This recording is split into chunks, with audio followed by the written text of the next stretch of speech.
Very good morning, students. As we have started with the 10th standard science, the bio chapter, heredity and evolution. In our previous classes, we have discussed with the Mendel's experiments, monohybrid and a dihybrid cross experiments we have discussed. So after doing these two experiments, he has come to one conclusion and he has written it in the form of principles. The first principle is law of dominance. Law of dominance. As the name indicates, as we know, one character with the two genes. It is with the two gametes. One gamete is a dominant, one is the recessive. So dominant one always, the name itself is a dominant student, so it is dominant over the recessive. For example, you have discussed that capital T, small t, right? So if capital T is present, you are getting tallness of the plant but not dwarfness. Means what we can understand? Whenever the dominant character is present, it will show its own, it will exhibit its own characteristics and it will hide the recessive one, right? So that is called as the law of dominance. Take down. Some gametes are dominant, some gametes are dominant and cover up the recessive gamete. You can use the word gametes or you can use the word alleles, students.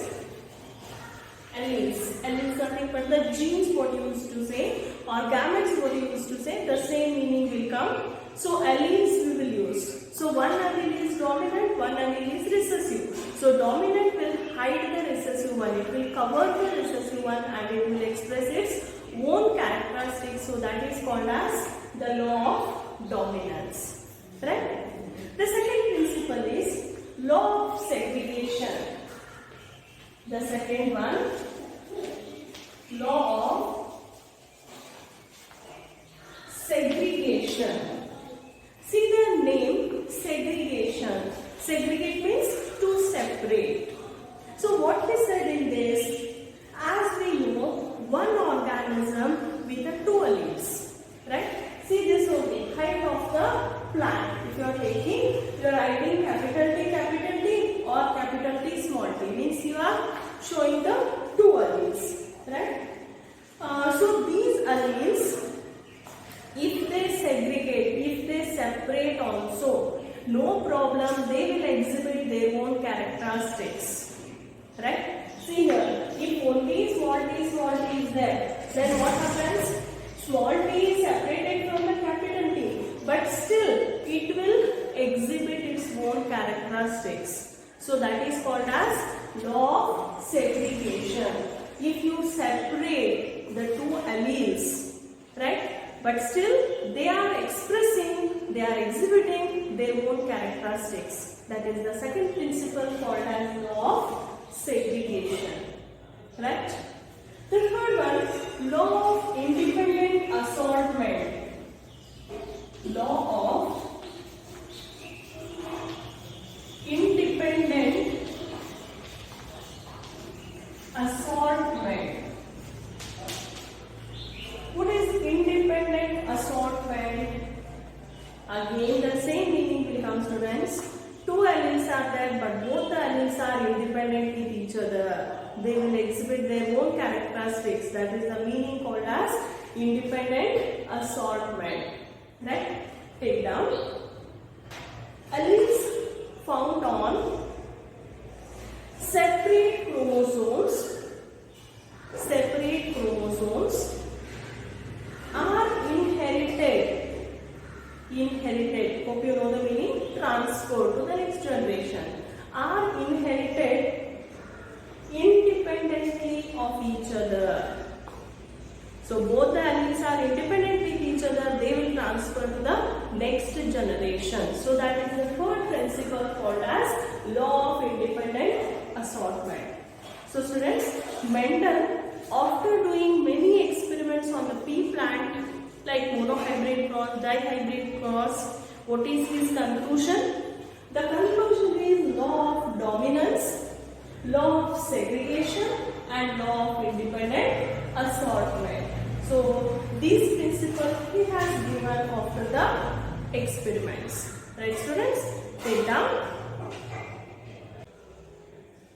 Students, the next concept is sex determination. What is sex determination? As you know, higher organisms we are dividing as the male and the female. In case of higher organisms, we can differentiate as male and female.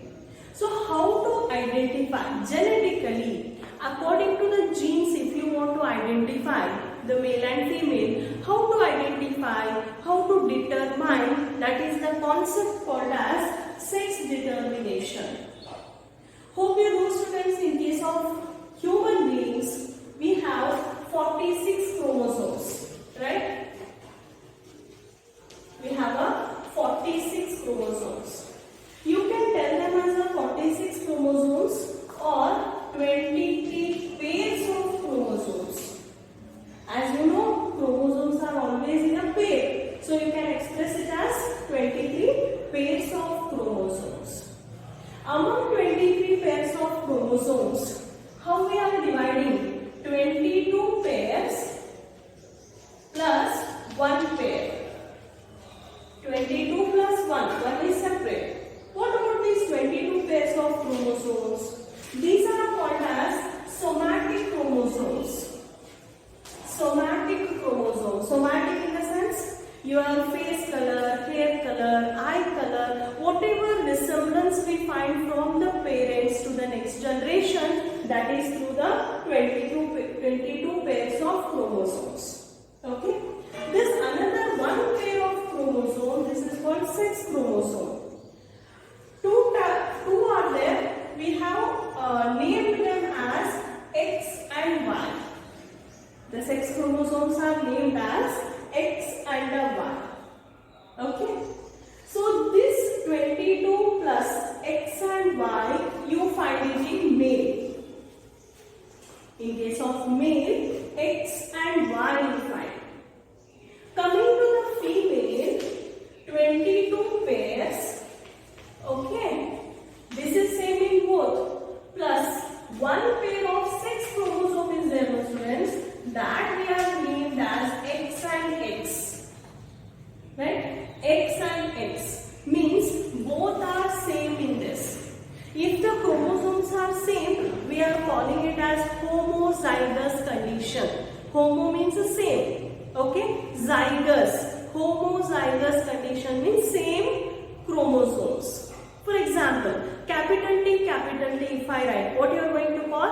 Homozygous chromosomes, because capital T, both are same. Okay? If I write capital T, small t, what you will say, students? It is heterozygous condition. What do you mean by hetero? Hetero, the meaning itself is different. Okay? Different chromosomes are there, so that is called heterozygous condition. So in case of female, you find homozygous chromosomes. In case of male, it is heterozygous condition. Okay? XX and XY you find. What happens during the fertilization? Yes, during fertilization, XY from the male and XX from the female, right? Here XY, there XX. So if I write here X chromosome, because both are heterozygous condition, I can write it separately. So X chromosome, Y chromosome. Two are there in case of male. In case of female, what happens, students? This is not X, this is in 2, right? So in case of female, what happens? Both are homozygous condition. So let me write 1X. Hope you are getting? Yes. During reproduction, 22 pairs of chromosomes at least will release from both the parents, like father and mother, male and female. Fine. So from male,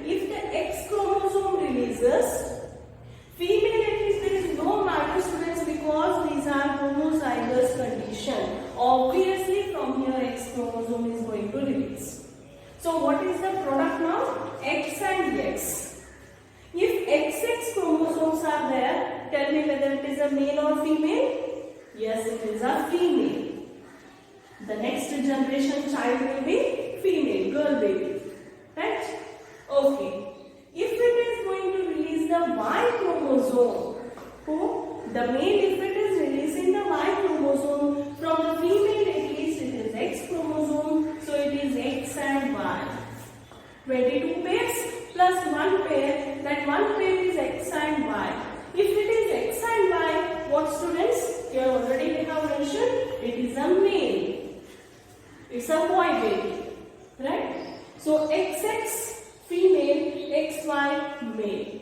So like this we find the sex determination in case of the human beings or in the higher organisms. If the male will release the X chromosome, okay, female at least both are homozygous, keep it in the mind. So male if releases the X gamete, X chromosome, then the child will be female.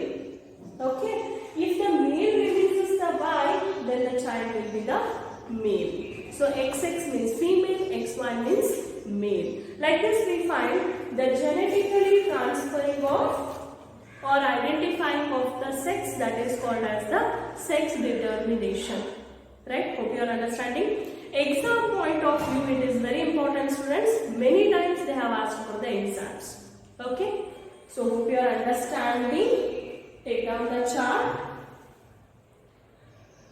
In the society, hope you know, there is one concept that always woman or the female is responsible for the birth of boy, girl, something like students. No, not the female, the male who is responsible, because in the body of female you are getting homozygous chromosome, so there is no matter, she is not responsible. The male one is responsible because he has a heterozygous condition. Research is about heredity, right? So in this chapter, two concepts are there: heredity and evolution. Heredity, as we have discussed right from the beginning, so whatever the characteristics are transferring from parents to the offsprings are not same. All the characteristics are not same because you find the variations, because you find the mutations. And these mutations and variations are responsible for the evolution, for the new characteristics, right? So after many generations, if you find any change in the characteristics of the organism, that we are going to call it as evolution, right? So another half of the chapter is there students, which we will discuss in our next class. What is evolution? How to identify in the sense, what are all the evidences to know about the evolution, that all in detail we will discuss in our next class, right? So practice this one students, that is sex determination, one of the important concept, right? Thank you.